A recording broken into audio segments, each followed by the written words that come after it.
ਹਾਂਜੀ ਕੁਲਵਿੰਦਰ ਸਿੰਘ ਉਪਲੀ ਇਕਾਈ ਪ੍ਰਧਾਨ। ਕੀ ਕਹਿਣਾ ਚਾਹੋਗੇ ਜਿਹੜਾ ਅੱਜ ਦਾ ਜਾਮ ਲੱਗਿਆ ਖੇਤੀ ਕਾਨੂੰਨਾਂ ਦਾ ਸੰਘਰਸ਼ ਚੱਲ ਰਿਹਾ ਕਿਸ ਤਰ੍ਹਾਂ? ਇਹ ਜੀ ਸਾਡੇ ਪੰਜਾਬ ਦਾ ਬੱਚਾ ਉੱਠ ਕੇ ਜਾਮ ਦੇ ਵਿੱਚ ਹੋ ਗਿਆ। ਜਿੰਨੇ ਮੋਦੀ ਨੇ ਕਾਲੇ ਕਾਨੂੰਨ ਪਾਸ ਕਰੇ ਨੇ ਉਹਨੂੰ ਰੱਦ ਕਰਾ ਕੇ ਹਟਾਂਗੇ। ਮੋਦੀ ਨੂੰ ਕਮਲਾ ਕਰ ਦੇਂਗੇ, ਕਮਲਾ। ਉਹਦੇ ਦਿਮਾਗ 'ਚ ਫਰਕ ਪਿਆ ਕਿਤੇ ਟ੍ਰੇਨਾਂ ਬੰਦ ਕਰਦਾ, ਕਿਤੇ ਕੁਛ ਕਰਦਾ। ਉਹਦਾ ਜਮਾ ਹਿੱਲਿਆ ਪਿਆ ਸਿਸਟਮ। ਉਹਦੇ ਕੋਈ ਔੜਦੀ ਨਹੀਂ। ਉਹਨੂੰ ਝੂਠ ਸਪਾਣ ਬੋਲ 15 ਲੱਖ ਖਾਤਿਆਂ 'ਚ ਪਾ मैं प्रधानमंत्री बन गया। सानू यहो जिहे प्रधानमंत्री की लोड़ नहीं। वो तो कानून रद्द करा के हटांगे। सारे सूबे नूं बेनती है भी पूरा अवेयरनेस हो जाओ। इन्हें बेचता अपना देश, ट्रेनां इन्हें बेचतियां, सारियां चीज़ां इन्हें बेचतियां। जिहड़े बेरोजगार नौजवान मुंडियां दे खत्म करते इन्हां ने, सारा उन्होंने ढांचा बिगाड़ के रखता।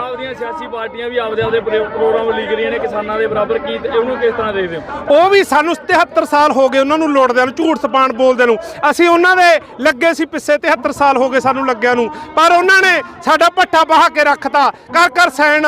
ਹੁਣ ਆ ਕੇ ਸਾਡੇ ਕੋਲੇ ਫੇਰ ਲੇਲੜੀਆਂ ਕੱਢਦੇ ਨੇ। ਅੱਜ ਕਹਿੰਦੇ ਨੇ ਕਿਸਾਨਾਂ ਦੇ ਨਾਲ ਆ। ਕਿਸਾਨਾਂ ਦੇ ਨਾਲ ਕੀ ਹੈ? ਆਗੂ ਉਹਨਾਂ ਨੂੰ ਸਮਾਇਆ ਸੀ 70 ਸਾਲ ਹੋ ਗਏ ਸਮਾਇਆ ਨੂੰ। ਉਹਨਾਂ ਨੇ ਸਾਡਾ ਇੱਕ ਵੀ ਫਾਇਦਾ ਨਹੀਂ ਕਰਿਆ। ਕੋਈ ਕਿਸਾਨ ਬਾਰੇ ਨਹੀਂ ਸੋਚਿਆ। ਹਰੇਕ ਨਿੱਜੀਕਰਨ ਨੂੰ ਲਾ ਪ੍ਰਕਾਸ਼ ਸਿੰਘ ਬਾਦਲ ਤੋਂ ਬਿਜਲੀ ਮਹਿਕਮਾ ਨਿੱਜੀਕਰਨ ਕਰਿਆ। ਇਹਨਾਂ ਨੇ ਸਾਰਿਆਂ ਨੇ ਨਿੱਜੀਕਰਨ ਕਰਕੇ ਸਾਡੇ बेरोजगारी खत्म करती। नौजवान मुंडे जिन्हें नौकरी करनी सी खत्म करती। पट्ठा बहाउण ते आ गए इन्हां लीडरां दा। दलालां दे बन के बह गए, दानी बानियां दे बन के बह गए। वोटां नूं उन्हां नूं असीं पिंडां 'च नहीं बण दिंदे। जिहड़े लोग पार्टियां नाल तुरे वे सी वो भी अज किसानां दे जथेबंदियां दे विच खड़े ने, पर उन्हां दे लोकां दे छित्तर पैणगे, छित्तर जिहड़े वो आके बनणगे पिंडां दे विच। पर जिहड़े 5-4 बंदे आउणगे वो इत्थे ओह नहीं हैगा। अज पूरे हिंदुस्तान दे विच ਸਮੁੱਚੀਆਂ ਕਿਸਾਨ ਜਥੇਬੰਦੀਆਂ ਵੱਲੋਂ ਵੱਡੀ ਪੱਧਰ ਦੇ ਉੱਤੇ ਵੱਡੀ ਤਿਆਰੀ ਕਰਕੇ ਅੱਜ ਪੰਜਾਬ ਤੇ ਹਿੰਦੁਸਤਾਨ ਨੂੰ ਜਾਮ ਕੀਤਾ ਹੋਇਆ ਹੈ। ਰੋਡ ਜਾਮ ਹੋ ਚੁੱਕੇ ਨੇ, ਹਿੰਦੁਸਤਾਨ ਜਾਮ ਹੋ ਚੁੱਕਿਆ ਹੈ।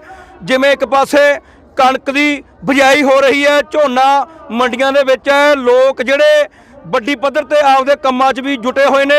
ਪਰ ਇੱਧਰ ਅੱਜ ਜਿਵੇਂ ਹੜ੍ਹ ਆ ਰਿਹਾ ਹੈ ਸੜਕਾਂ ਦੇ ਉੱਤੇ, ਸਾਨੂੰ ਇਹ ਲੱਗਦਾ ਹੈ ਵੀ ਆਉਣ ਵਾਲੇ ਦਿਨਾਂ ਦੇ ਵਿੱਚ ਇਹ ਜਿਹੜੇ ਕਾਫਲੇ ਨੇ ਇਹ ਬਹੁਤ ਵੱਡੇ ਲੰਬੇ ਹੋਣੇ ਨੇ, ਮੋਦੀ ਦੀ ਸਰਕਾਰ ਨੂੰ ਹਿਲਾ ਦੇਣਗੇ। ਪਰ ਅੱਜ ਜਿਹੜੀਆਂ ਸਿਆਸੀ ਪਾਰਟੀਆਂ ਨੇ ਉਹ ਅੱਜ ਪੰਜਾਬ ਦੇ ਲੋਕਾਂ ਨੇ, ਹਿੰਦੁਸਤਾਨ ਦੇ ਲੋਕਾਂ ਨੇ ਮੂਹਰੇ ਲਾ ਲਈਆਂ। ਜੇਕਰ ਗੱਲ ਕਰੀਏ ਕੇਂਦਰ ਸਰਕਾਰ ਵੱਲੋਂ ਰਾਸ਼ਟਰਪਤੀ ਵੱਲੋਂ ਪੰਜਾਬ ਸਰਕਾਰ ਨੂੰ ਮਿਲਣ ਦਾ ਸਮਾਂ ਵੀ ਨਹੀਂ ਦਿੱਤਾ ਜਾ ਰਿਹਾ। ਇੱਕ ਪਾਸੇ ਸਰਕਾਰ ਕਹਿ ਰਹੀ ਹੈ ਅਸੀਂ ਗੱਲਬਾਤ ਰਾਹੀਂ ਹੱਲ ਕਰਦੇ ਹਾਂ, ਦੂਜੇ ਪਾਸੇ ਸਰਕਾਰ ਨੂੰ ਵੀ ਨਹੀਂ ਮਿਲਣ ਦਾ ਸਮਾਂ ਦਿੱਤਾ ਜਾ ਰਿਹਾ। ਕਿਸ ਤਰ੍ਹਾਂ ਦੇ? ਚਾਹੇ ਹਿੰਦੁਸਤਾਨ ਦਾ ਰਾਜਪਾਲ ਹੋਵੇ, ਰਾਸ਼ਟਰਪਤੀ ਹੋਵੇ, ਚਾਹੇ ਸੂਬੇ ਦੇ ਰਾਜਪਾਲ ਹੋਣ, ਇਹ ਸਰਕਾਰਾਂ ਦੇ ਕੰਗ ਹੁੰਦੇ ਨੇ। ਇਸ ਕਰਕੇ ਇਹਨਾਂ ਦੀ ਮਿਲੀ ਭੁਗਤੀ ਕਾਰਨ ਅੱਜ ਚਾਹੇ ਨਹੀਂ ਟਾਈਮ ਦੇ ਰਹੇ, ਇਹ ਸਾਨੂੰ ਲੱਗਦਾ ਵੀ ਸਰਕਾਰਾਂ ਦੀ ਸਿਆਸੀ ਚਾਲ ਹੈ। ਜਿਹੜੀਆਂ ਰੇਲ ਗੱਡੀਆਂ ਨੇ ਕਿਸਾਨਾਂ ਨੇ ਧਰਨੇ ਵੀ ਚੱਕ ਦਿੱਤੇ, ਹਜੇ ਤੱਕ ਚਲਾਈਆਂ ਨਹੀਂ ਜਾ ਰਹੀਆਂ। ਬਿਜਲੀ ਸੰਕਟ ਪੈਦਾ ਹੋ ਰਿਹਾ, ਯੂਰੀਆ ਦਾ ਸੰਕਟ ਪੈਦਾ ਹੋ ਰਿਹਾ। ਇਹਨੂੰ ਕਿਸ ਤਰ੍ਹਾਂ ਦੇ? ਇਹ ਲੋਕਾਂ ਦੇ ਵਿੱਚ ਜਿਹੜਾ ਮੋਦੀ ਹੈ ਇਹ ਪਾਟਕ ਪਾਉਣਾ ਚਾਹੁੰਦਾ, ਪਰ ਪੰਜਾਬ ਦੇ ਲੋਕ ਸਮਝ ਚੁੱਕੇ ਆ ਇਹ ਮੋਦੀ ਨੇ ਜਾਣਬੁੱਝ ਕੇ ਬੰਦ ਕੀਤੀਆਂ ਨੇ। ਅਸੀਂ ਮੋਦੀ ਦਾ ਤਖਤ ਹਿਲਾ ਦਿਆਂਗੇ। ਆਉਣ ਵਾਲੇ ਦਿਨਾਂ ਦੇ ਵਿੱਚ ਸੰਘਰਸ਼ ਨੂੰ ਹੋਰ ਤੇਜ਼ ਕਰਾਂਗੇ। ਅੱਜ ਬਰਨਾਲੇ ਜ਼ਿਲ੍ਹੇ ਦੇ ਵਿੱਚ 10 ਥਾਵਾਂ ਦੇ ਉੱਤੇ ਵੱਡੀ ਪੱਧਰ ਤੇ ਮੋਰਚੇ ਲੱਗ ਚੁੱਕੇ ਆ। ਭਾਰਤੀ ਕਿਸਾਨ ਯੂਨੀਅਨ ਏਕਤਾ ਗਰਾਹਾਂ ਵੱਲੋਂ ਵੱਡੇ ਇਕੱਠ ਦੇ ਨਾਲ 4 ਥਾਵਾਂ ਦੇ ਉੱਤੇ ਮੋਰਚੇ ਪੰਜਾਬ ਦੇ ਲੋਕਾਂ ਨੇ ਤੇ ਬਰਨਾਲੇ ਜ਼ਿਲ੍ਹੇ ਦੇ ਲੋਕਾਂ ਨੇ ਮੱਲ ਚੁੱਕਿਆ, ਜਿਹਦੇ ਵਿੱਚ ਸਾਡੇ ਨੌਜਵਾਨ, ਸਾਡੇ ਬਜ਼ੁਰਗ, ਸਾਡੀਆਂ ਮਾਵਾਂ ਭੈਣਾਂ ਦੀ ਵੱਡੀ ਗਿਣਤੀ ਹੈ। ਇਹ ਇੱਕ ਹੜ੍ਹ ਹੋਇਆ ਪੰਜਾਬ ਦੀ ਧਰਤੀ ਤੇ। ਸਿਆਸੀ ਪਾਰਟੀਆਂ ਵੀ ਆਪਦੀ ਗਤੀਵਿਧੀ ਚਲਾ ਰਹੀਆਂ। ਲੱਗਦਾ ਵੀ ਸਿਆਸੀ ਪਾਰਟੀਆਂ ਤੁਹਾਡੇ ਮਸਲਿਆਂ ਦਾ ਹੱਲ ਕਰ ਸਕਣਗੀਆਂ। 75 ਸਾਲਾਂ ਤੋਂ ਲੈ ਕੇ ਸਾਨੂੰ ਕਾਲੀਆਂ ਕਾਂਗਰਸੀਆਂ ਨੇ, ਇਹਨਾਂ ਲਟੇਰਿਆਂ ਨੇ ਹੁਣ ਤੱਕ ਲੁੱਟਿਆ। ਇਸ ਕਰਕੇ ਇਹਨਾਂ ਦੀ ਵੋਟਾਂ ਕਰਕੇ ਦਿੱਲੀ ਨੂੰ ਜਾ ਰਹੇ ਨੇ। 2022 ਦੀ ਇਲੈਕਸ਼ਨ ਦੀ ਤਿਆਰੀ ਕਰ ਰਹੇ ਨੇ। ਹੁਣ ਦੇਖ ਰਹੇ ਨੇ ਵੀ ਅਸੀਂ ਗੱਦੀ ਕਿਵੇਂ ਹੱਥ ਲਿਆਈਏ, ਇਸ ਕਰਕੇ ਦਿੱਲੀ ਨੂੰ ਜਾ ਰਹੇ ਨੇ। ਆਉਣ ਵਾਲਾ ਸੰਘਰਸ਼ ਕੀ ਹੋਊਗਾ ਜੇਕਰ ਅੱਜ ਤੋਂ ਬਾਅਦ ਵੀ ਸਰਕਾਰ ਫੈਸਲੇ ਤੇ ਵਾਪਸੀ ਨਹੀਂ ਲੈਂਦੀ? ਜਿਹੜਾ ਆਉਣ ਵਾਲਾ ਸੰਘਰਸ਼ ਹੈ, ਜਿਵੇਂ ਹਿੰਦੁਸਤਾਨ ਦੀਆਂ ਜਥੇਬੰਦੀਆਂ ਨੇ ਐਲਾਨ ਕੀਤਾ ਹੈ ਵੀ ਦਿੱਲੀ ਚੱਲੋ, ਦਿੱਲੀ ਚੱਲਣ ਦਾ ਮਤਲਬ ਇਹ ਮੋਰਚੇ ਪੱਕੇ ਤੌਰ ਤੇ ਦਿੱਲੀ ਦੇ ਖਿਲਾਫ ਲੱਗਣਗੇ। ਇਹ ਸੰਘਰਸ਼ ਪਿੱਛੇ ਨਹੀਂ ਹਟੂਗਾ। ਆਉਣ ਵਾਲੀ ਤਿਆਰੀ ਸਾਡੀ ਸਰਕਾਰ ਨੂੰ ਤੇ ਦਿੱਲੀ ਨੂੰ ਘੇਰਨ ਦੀ ਹੈ। ਇਹ ਬਹੁਤ ਆਪਾਂ ਚੰਗਾ ਸਮਾਂ ਕਹਿ ਸਕਦੇ ਹਾਂ ਕਿਸਾਨੀ ਵਾਸਤੇ। ਇਹ ਬਹੁਤ ਵਧੀਆ ਹੁੰਗਾਰਾ ਸਾਡਾ ਕਿਸਾਨ ਭਾਈਚਾਰੇ ਦਾ, ਸਾਡੇ ਸਮੁੱਚੇ ਵਰਗਾਂ ਦਾ ਸਾਨੂੰ ਮਿਲਿਆ। ਜਿਵੇਂ ਪਿਛਲੇ ਵਾਰੀ ਦੇ 25 ਦੇ ਬੰਦ ਤੋਂ ਪੰਜਾਬ ਤਾਂ ਜਾਗਰੂਕ ਹੋ ਗਿਆ ਸੀ, ਇਹ 5 ਦੇ ਬੰਦ ਨਾਲ ਪੂਰਾ ਹਿੰਦੁਸਤਾਨ ਜਾਗਰੂਕ ਹੋ ਗਿਆ। ਤੇ ਸਾਨੂੰ ਪੁਰਜ਼ੋਰ ਸਾਨੂੰ ਇਸ ਚੀਜ਼ ਤੋਂ ਉਮੀਦ ਹੈ ਵੀ ਜੇ ਅੱਜ 85% ਜਨਤਾ ਇੱਕ ਆਪਾਂ ਕਹਿ ਦਈਏ ਵੀ ਕੌਲੀ ਚੱਟ ਯਾਰਾਂ ਦੇ ਖਿਲਾਫ ਹੋ ਕੇ ਖੜੀ ਹੈ, ਤਾਂ ਉਸ ਦੇ ਇਹ ਜਿਵੇਂ ਸਾਡੇ ਵੱਡੇ ਬੁਲਾਰੇ ਬੋਲਦੇ ਹੁੰਦੇ ਨੇ ਵੀ ਹੁਣ ਮੋਦੀ ਸਰਕਾਰ ਨੂੰ ਕੰਧ ਤੇ ਲਿਖਿਆ ਪੜ੍ਹ ਲੈਣਾ ਚਾਹੀਦਾ ਹੈ, ਵੀ ਹੁਣ ਮੌਕਾ ਹੈ ਵੀ ਇਸ ਚੀਜ਼ ਨੂੰ ਤੁਸੀਂ ਸਮਝੋ ਵੀ ਇਹ ਆਪਦੇ ਜਿਹੜੇ ਤੁਸੀਂ ਕਾਲੇ ਕਾਨੂੰਨ ਨੇ ਵਾਪਸ ਲੈ ਲਓ, ਤਾਂ ਕਿ ਸਾਨੂੰ ਹੋਰ ਮੁਹਿੰਮਾਂ ਇਦੋਂ ਕੈੜੀਆਂ ਨਾ ਜਾਂ ਤੇਜ਼ ਨਾ ਕਰਨੀਆਂ ਪੈਣ। ਸਿਆਸੀ ਪਾਰਟੀਆਂ ਇਸ ਮਸਲੇ ਤੇ ਅਜੇ ਵੀ ਡਰਾਮੇਬਾਜ਼ੀ ਕਰ ਰਹੀਆਂ ਨੇ, ਚਾਹੇ ਆਮ ਆਦਮੀ ਪਾਰਟੀ ਹੈ, ਚਾਹੇ ਅਕਾਲੀ ਦਲ ਹੈ, ਚਾਹੇ ਕਾਂਗਰਸ ਆ। ਇਹਨੂੰ ਕਿਸ ਤਰ੍ਹਾਂ ਦੇਖਦੇ ਹੋ ਜਿਹੜੇ ਉਹ ਤਾਂ ਉਹਨਾਂ ਦੇ ਆਪਦੇ ਧਰਨੇ ਮਜਾ ਰਹੇ ਆ? ਇਹ ਸਿਰਫ ਫਸਲੀ ਡੱਡੂ ਨੇ ਜੀ। ਇਹ ਤਕਰੀਬਨ 3.5 ਸਾਲਾਂ ਬਾਅਦ ਨਿਕਲਦੇ ਹੁੰਦੇ ਨੇ ਹਰ ਵਾਰ ਵੋਟਾਂ ਵੇਲੇ। ਇਹ ਸਿਰਫ ਵੋਟ ਬਟੋਰੂ ਪਾਰਟੀਆਂ ਨੇ। ਇਹਨਾਂ ਨੂੰ ਕੋਈ ਨਾ ਤਾਂ ਕਿਸਾਨੀ ਦਾ ਦਰਬਾ, ਨਾ ਇਹਨਾਂ ਨੂੰ ਕਿਸਾਨ ਦਾ ਦਰਬਾ। ਇਹ ਸਿਰਫ ਇਹਨਾਂ ਨੂੰ ਆਪਦੀਆਂ ਵੋਟਾਂ 2022 ਦਿੰਦੀ ਆ, ਚਾਹੇ ਉਹ ਆਮ ਆਦਮੀ ਪਾਰਟੀ ਹੋਵੇ, ਚਾਹੇ ਢੌੜਾ ਆਪਣਾ ਬਾਦਲ ਦਲ ਹੋਵੇ, ਚਾਹੇ ਕਿਸਾਨ ਨਾ ਆਪਣੇ ਕਾਂਗਰਸ ਹੋਵੇ। ਇਹਨਾਂ ਨੂੰ ਸਾਰਿਆਂ ਨੂੰ ਸਿਰਫ 2022 ਦਿੰਦੀ ਆ। ਕੋਈ ਇਹਨਾਂ ਨੂੰ ਕਿਸਾਨਾਂ ਨਾਲ ਪਿਆਰ ਨਹੀਂ, ਕੋਈ ਕਿਸਾਨੀ ਨਾਲ ਪਿਆਰ ਨਹੀਂ। ਜੇਕਰ ਅੱਜ ਦੇ ਚੱਕੇ ਜਾਮ ਤੋਂ ਬਾਅਦ ਵੀ ਕੇਂਦਰ ਸਰਕਾਰ ਨਹੀਂ ਹਿਲਦੀ ਤਾਂ ਅਗਲਾ ਸੰਘਰਸ਼ ਕੀ? ਕੋਈ ਗੱਲ ਨਹੀਂ, ਕੋਈ ਹੌਸਲਾ ਨਹੀਂ। ਇਹ ਜਿਹੜੇ ਛੋਟੇ-ਛੋਟੇ ਅਟੈਕ ਕਿਸਾਨੀ ਤੇ ਸੈਂਟਰ ਸਰਕਾਰ ਕਰ ਰਹੀ ਹੈ, ਉਹ ਆਪਦੇ ਜਾਣੀ ਤਾਂ ਉਹ ਅਟੈਕ ਸਾਨੂੰ ਦਬਾਉਣ ਨੂੰ ਕਰ ਰਹੀ ਆ, ਪਰ ਉਹਨਾਂ ਦੇ ਦਬਾਅ ਹੇਠ ਸਾਡੀ ਕਿਸਾਨੀ ਦਾ ਹਜੂਮ ਉਦੋਂ ਵੀ ਵੱਡੇ ਪ੍ਰਫੁੱਲਕ ਢੰਗ ਨਾਲ ਵੱਧ ਰਿਹਾ ਹੈ। ਕੋਈ ਗੱਲ ਨਹੀਂ, ਜੇ ਉਹ ਨਹੀਂ ਇਸ ਨਾਲ ਕੁਝ ਵੈਸੇ ਤਾਂ ਜਿਵੇਂ ਆਪਾਂ ਆਮ ਕਹਿੰਦੇ ਹੁੰਦੇ ਆ ਵੀ ਹੱਥਾਂ ਪੈਰਾਂ ਦੀਆਂ ਤਾਂ ਉਹਨਾਂ ਨੂੰ ਵੀ ਪਈਆਂ ਨੇ, ਪਰ ਇਹ ਆਉਣ ਵਾਲੇ ਸਮੇਂ ਦੇ ਵਿੱਚ ਸਾਡੇ ਸੰਘਰਸ਼ ਨੂੰ ਹੋਰ ਬਲ ਦੇਣਗੇ। ਜਿਹੜੇ ਉਹਨਾਂ ਦੇ ਫੈਸਲੇ ਜਿੰਨੇ ਉਹ ਲੇਟ ਕਰਨਗੇ, ਸਾਡੇ ਸੰਘਰਸ਼ਾਂ ਨੂੰ ਬਲ ਹੋਰ ਮਿਲੂਗਾ। ਬਰਨਾਲੇ ਜੀ ਲਗਭਗ 10 ਤੰਮ ਤੇ ਲੱਗਿਆ, ਜਿਹੜਾ 4 ਸਾਡਾ ਭਾਰਤੀ ਕਿਸਾਨ ਯੂਨੀਅਨ ਏਕਤਾ ਗਰਾਹਾਂ ਵੱਲੋਂ ਲੱਗਿਆ। ਬਾਕੀ ਸਾਡੀਆਂ ਜਿਹੜੀਆਂ ਸਹਿਯੋਗੀ ਜਥੇਬੰਦੀਆਂ 6 ਥਾਵਾਂ ਤੇ ਉਹਨਾਂ ਤੋਂ ਲੱਗਿਆ। ਜਿਹੜੀ ਸਾਡੀ ਆਰਡੀਨੈਂਸ ਸਰਕਾਰ 3 ਕਾਨੂੰਨ ਕਾਲੇ ਕਾਨੂੰਨ ਬਣਾਏ ਨੇ, ਉਹਨਾਂ ਨੂੰ ਰੱਦ ਕਰਾਉਣ ਦੀ ਖਾਰ ਜਿਹੜਾ ਚੌਥਾ ਇੱਕ ਠੀਕਰਾ ਹੋਰ ਲਿਆ ਕੇ ਕਿਸਾਨਾਂ ਤੇ ਭੰਨਿਆ ਹੈ।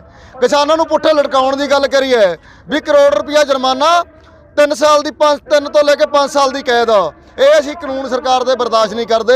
ਕੰਧ ਤੇ ਲਿਖਿਆ ਸਰਕਾਰ ਪੜ੍ਹ ਲੈ। ਜਿਹੜੇ ਪੰਜਾਬ ਦੇ ਲੋਕ ਨੇ ਉਹ ਜਾਗ ਚੁੱਕੇ ਨੇ, ਹਿੰਦੁਸਤਾਨ ਦੇ ਲੋਕ ਉਹ ਜਾਗ ਰਹੇ ਨੇ। ਜਿਹੜੇ ਆਉਣ ਵਾਲੇ ਦਿਨਾਂ ਦੇ ਵਿੱਚ ਦਿੱਲੀ ਦੀਆਂ ਚੀਖਾਂ ਬੰਦ ਹੋਣੀਆਂ, ਦਿੱਲੀ ਇੱਥੇ ਘੇਰ ਕੇ ਕਰ ਦਾਂਗੇ।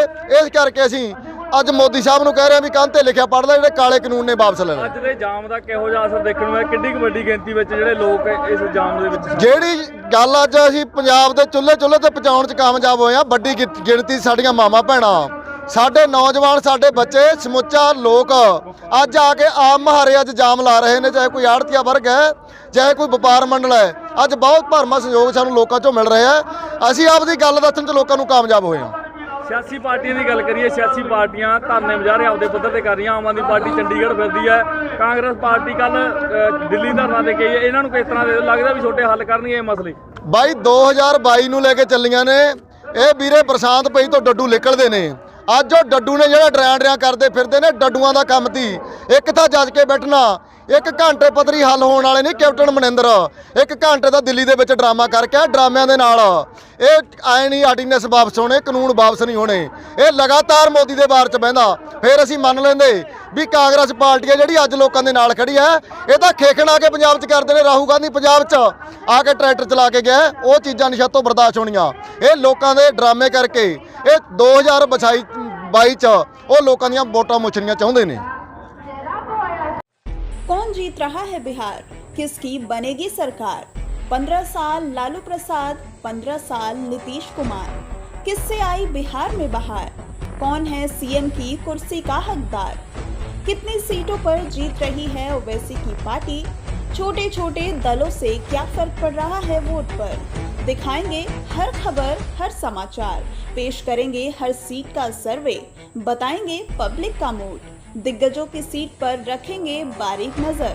हमसे जुड़िए, हमें देखिए, हमें सुनिए, क्योंकि हम आपको रखेंगे up to date. Millat times सबसे पहले।